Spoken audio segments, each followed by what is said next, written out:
예수께서 무리를 보시고 산에 올라가 앉으시니 제자들이 나온지라 입을 열어 가르쳐 이르시되 심령이 가난한 자는 복이 있나니 천국이 그들의 것이며 애통하는 자는 복이 있나니 그들이 위로를 받을 것이며 온유한 자는 복이 있나니 그들이 땅을 기업으로 받을 것이며 의에 줄이고 목마른 자는 복이 있나니 그들이 배부를 것이며 긍휼히 여기는 자는 복이 있나니 그들이 긍휼히 여김을 받을 것이며 마음이 청결한 자는 복이 있나니 그들이 하나님을 볼 것이며 화평하게 하는 자는 복이 있나니 그들이 하나님의 아들이라 일컬음을 받을 것이며 의를 위하여 박해를 받은 자는 복이 있나니 천국이 그들의 것임이라.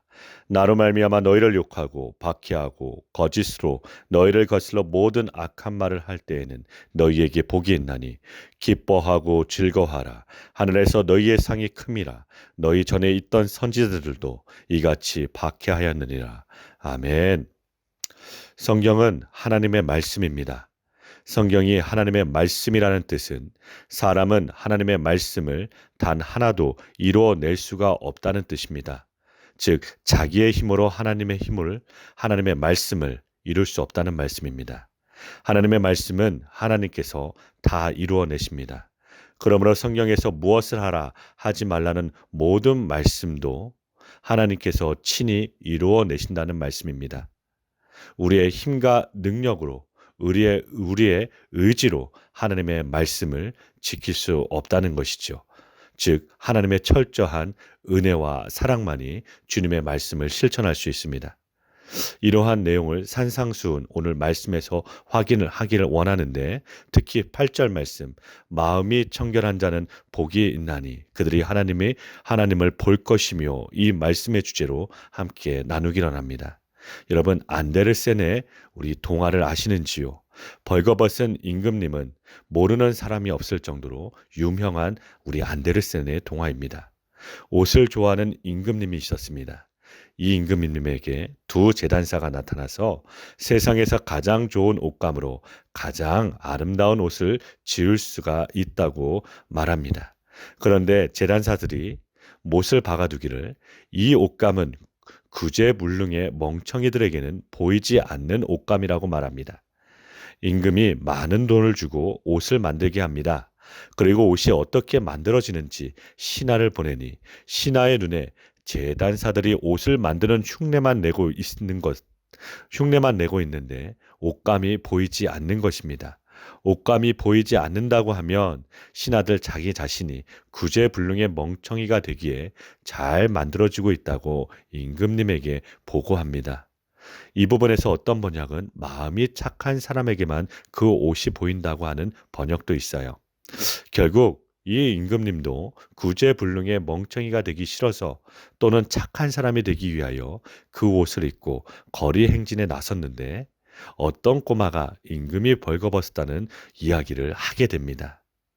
이 안데르센의 동화를 보고 우리는 많은 것을 깨닫게 되지요.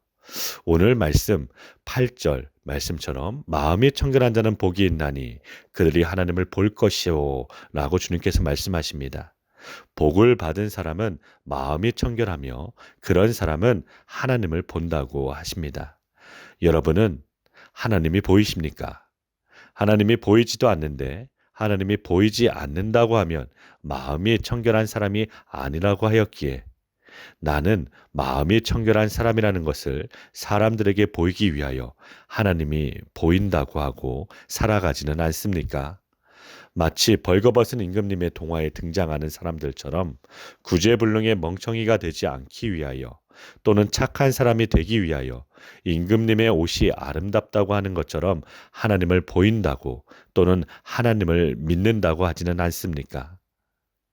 오늘 우리는 주님께 무엇을 위하여 예배의 성전에 모입니까? 산상수훈의 복만이 아니라 성경 전체를 통하여 가장 최고의 복이 무엇일까요? 그것은 바로 하나님을 보는 것입니다.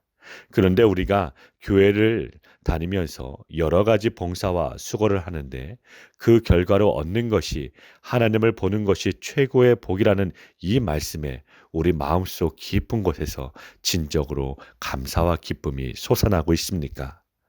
내가 수고하고 애를 쓴 만큼 시간과 물질을 바친 만큼 하늘에서 나의 상이 많아지고 내가 살 집의 평수가 넓어지고 화려해지는 것이 아니라 하나님을 보는 것이 복이라는 이 말씀에 정말 아멘이 되시느냐 이 말입니다.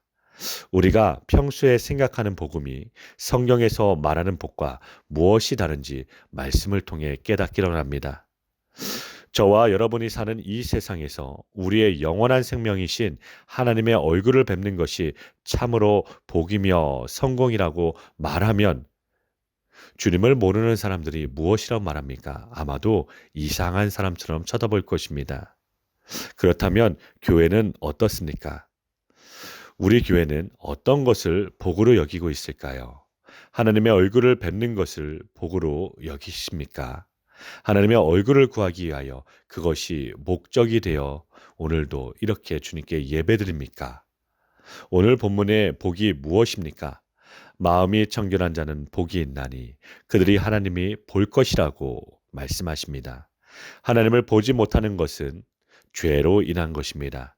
그러므로 마음이 깨끗하다는 말은 단지 세상에서 흔히 말하는 마음이 착하다, 양심이 곱다 그런 이야기가 아닙니다.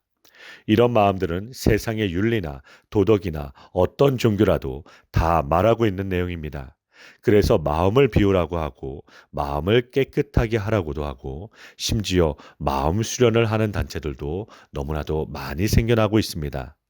또한 철학자들도 마음의 문제를 다루고 있는 것을 우리는 알 수 있습니다. 그러나 이미 아담 이후로 우리 사람 마음이 부패하였기에 사람이 어떤 노력으로도 스스로 마음을 정결할 수 있는 능력이 없다는 것이지요. 잠언 4장 23절 말씀입니다. 모든 지킬 만한 것 중에 더욱 내 마음을 지키라. 생명의 근원이 이에서 남이니라. 아멘. 생명의 근원이 마음입니다. 그런데 이 마음을 우리가 지킬 능력이 없다는 것이 문제이죠. 그러므로 사람이 스스로의 능력으로 마음을 지키고 청소하여 청결하게 할 수가 없다는 사실입니다. 그 이유는 이미 에덴 동산에서 선악과를 따먹은 이후에 인생들이기에 어느 누구도 생명으로 나아갈 자가 없다는 것입니다. 그래서 예레미야 선지자는 만물보다 심히 거짓되고 부패한 것이 사람의 마음이라고 합니다. 그러므로 우리의 힘으로 마음을 청결히 하여 받는 복인 하나님의 얼굴을 볼 수가 없다는 사실입니다.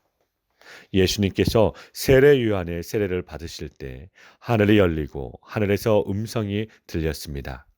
아무에게도 열리지 않던 하늘이 예수님께서 죄인들을 구원하시기 위하여 죄인들이 받는 물 세례를 받으시고 물에서 나오실 때 하늘이 열린 것입니다.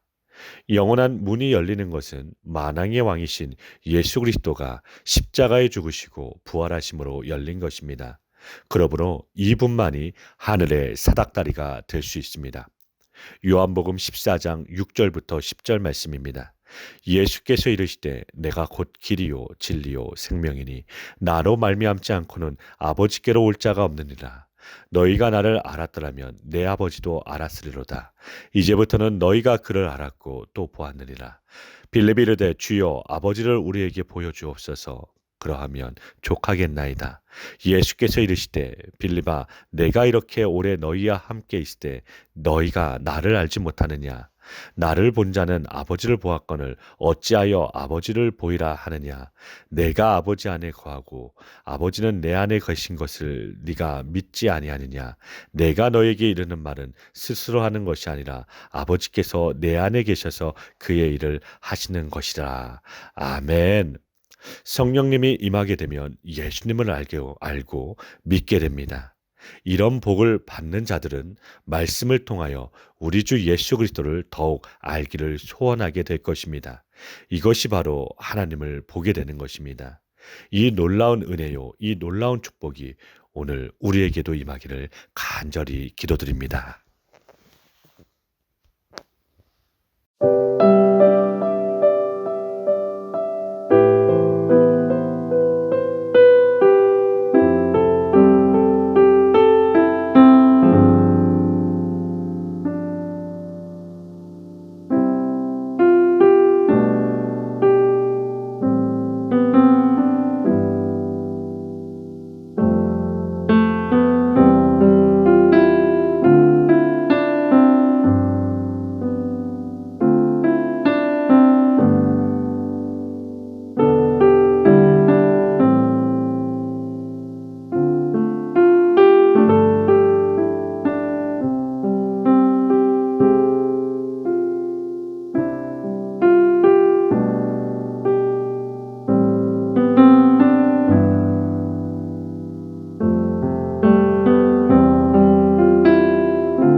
네.